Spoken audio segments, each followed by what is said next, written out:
In the city, we gon' slide, bet I be there pronto. And with these type of tragedies, social media is what it is. We hear a lot of crazy shit. We hear a lot of goofy shit. But I want from y'all perspective, with Takeoff's passing, what are some of the worst takes that you've heard, and what are some of the best takes that you've heard? I'll go first.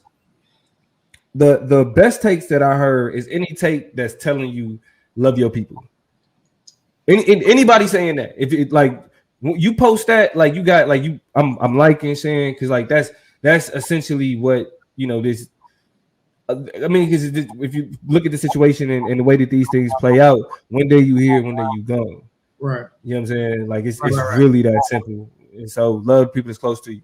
The second, the takes that I'm tired of hearing and I cannot stand, I think it's terrible, is when people say rap is the worst, is the most dangerous occupation out there or whatever.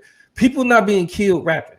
Niggas ain't dying like on stage or, you know what I'm saying, getting shot up in the studio for spitting lyrics. You feel me? Like this is a symptom of the violence that just plagues Black communities, period. Rappers being Black people don't, you know what I'm saying, like that, like with their attachment to their people, their attachment to their community, it just so happens that they get placed in circumstances where they could lose their life in ways that us, I guess, normal people also get caught up in. I got my cousin Marlon Randolph, rest in peace to this day. You know what I'm saying? Lost his life the same way. You know what I'm saying? Just like niggas, he was somewhere else when niggas was shooting and he got hit. So, that's my say. Go ahead, Toya. I say best takes are the ones that have. So a lot of people have been like, save your, instructions for how to play dice and save your instructions for how to walk around as a Black man or as a Black person in the hood, or how we need to change the perspective on that. Because nigga, we already know how to do that. Y'all not telling us nothing new. It's a dog eat dog world out there. It's just kind of thick like that. So save those lectures. Heard that a lot. I also heard, a lot of rap music is not the issue, you know what I'm saying? And the only time we have these conversations and turn our back on shit that has elevated our culture, has gotten us out of, dire situations, has allowed us to unify when something bad happens. You know what I'm saying? Y'all always want to shit on what we got. And so that's kind of trash. And so I felt that. But I think the best kind of angle and take on this thing is a stance on masculinity. Right. And I think people who are having real conversations, because everybody wants to be like, y'all want to phenomenalize, gun violence in the Black community when guns are a USA problem. And I agree with that a lot. So then we have to dig deeper, zoom in a little bit more and figure out the next common denominator. Right. Because It's not gun accessibility. That's not what's unique about this. It is the fact that men are doing the shooting. It is the fact that masculinity, that ego, that power tripping, that flexion and shit like that is what propels that type of shit. Exactly. It leads to the apex of this violence, or it leads to the logic that violence is the answer in the first place, i.e. these school shooters, i.e. these mass shooters. There's the pattern right there. And I think that's been the best take.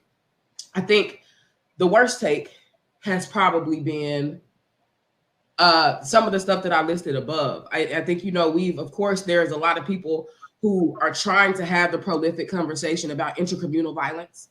And we have to have that conversation. We have to keep having that conversation. We have to be honest about that conversation, because this shit is sad. But just like we said with Kyrie, you got to watch how you get there, because some of it slides into Black on Black crime, niggas being stupid, killing niggas, same old niggas doing nigga shit type of conversations. And that's when you start sounding like them. And that's where it starts to get dangerous. Right. And so I think that there has to be a more of a standstill. We need standstill moments in this community. Be honest with y'all. We need standstill moments about this community, but not because Black on Black crime is so dynamic. We need them because we are hurting each other. We need them because as a unit, as a group, as a population, I hope Latinos, I hope Asian folk, I hope White people are having conversations about how they hurt the people closest to them.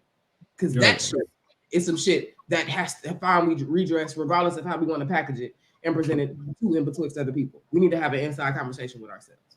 But that's just my take. Straight up, Lee.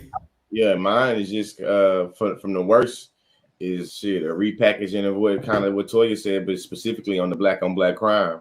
Just to see the way that we can remanufacture,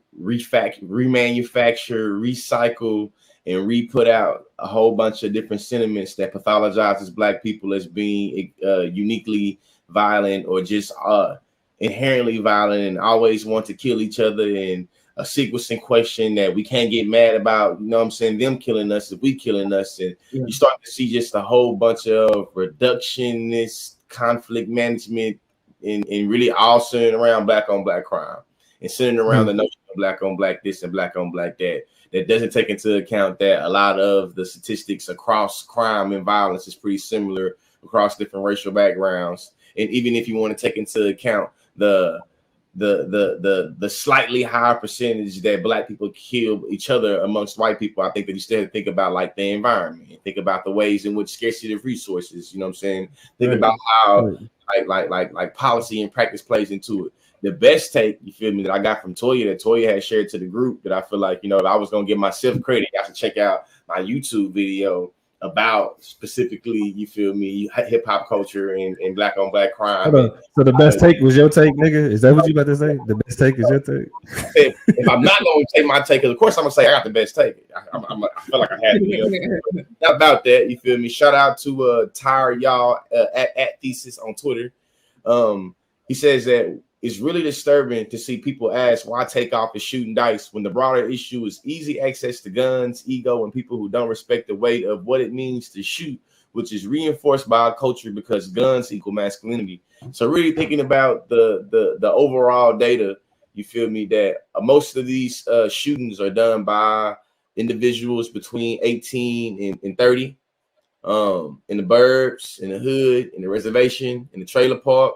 White people, black people, Mexican people, thinking about like why is something particular about young men doing like being at the end of these guns, you know what I'm saying? And kind of going back to what Toya was talking about, like the mixture of access of guns with the idea that possessions of guns equal manhood, masculinity, equal your ability to be able to exert your dominance on somebody else, was ultimately one way or another, may it be instant gratitude or it be long term, you feel me? I got some bodies, so I got some, you know what I'm saying, some chips on my sleeve, I got some, you know what I mean? Like I think it's something there. All right, so great points. Get to the last story in this vibe check, and that is one more time. RIP to Takeoff though. Like, definitely RIP to Takeoff. RIP to Takeoff. And the last thing I would say on it is that it is kind of freaky weird to see some of the clips that he, like the recent interviews he just did, like Drake clip, you know, like just seeing. I'm giving you flowers right now. You know what I'm saying?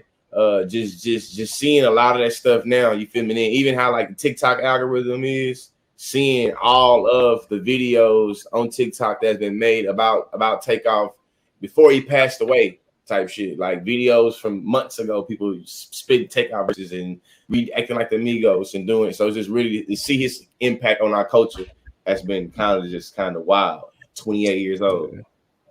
Yeah, and I'm about to be 35 in like a week. 28. So that was my birthday twin either. We both clocked in at June 18th. You know what I'm saying? So that also just that's crazy. Yeah. Wow. But even just as an older nigga who, you know, we got different relationships with younger hip hop. Yeah. I felt like, you know what I mean, Migos put me in a position to respect the younger generation. You know what I'm saying? So when you talking about legitimacy of mumble rap, I was like, I can get with these niggas. I think I was in grad school. Yeah. I was at Wake, kind of transitioning out of that, about to get my big girl job, and I started feeling like, am I old? Is it because I can't get with some of these other niggas and what they and then Migos but came these out. niggas though, You still on to something? Hold on. You know what I'm saying? It was wild. Don't know why I can't. They had a whole bunch of they had a whole bunch of handsome and wealthy. Oh yeah. We may have to do a Migos appreciation show. Who knows? But with that being said, we can transition to the last part of the vibe check.